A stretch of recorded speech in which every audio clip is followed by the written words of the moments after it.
நாளைக்கு தான்டா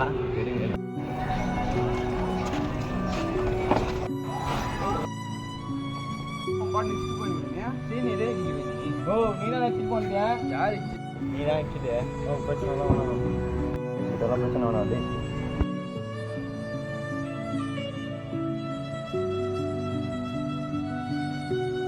பயம் இருக்கட்டும். என்னடா கோவமே வராதா அவங்க பண்ண தப்பா அவங்களுக்கு ஒரு நாள் புரியுதா?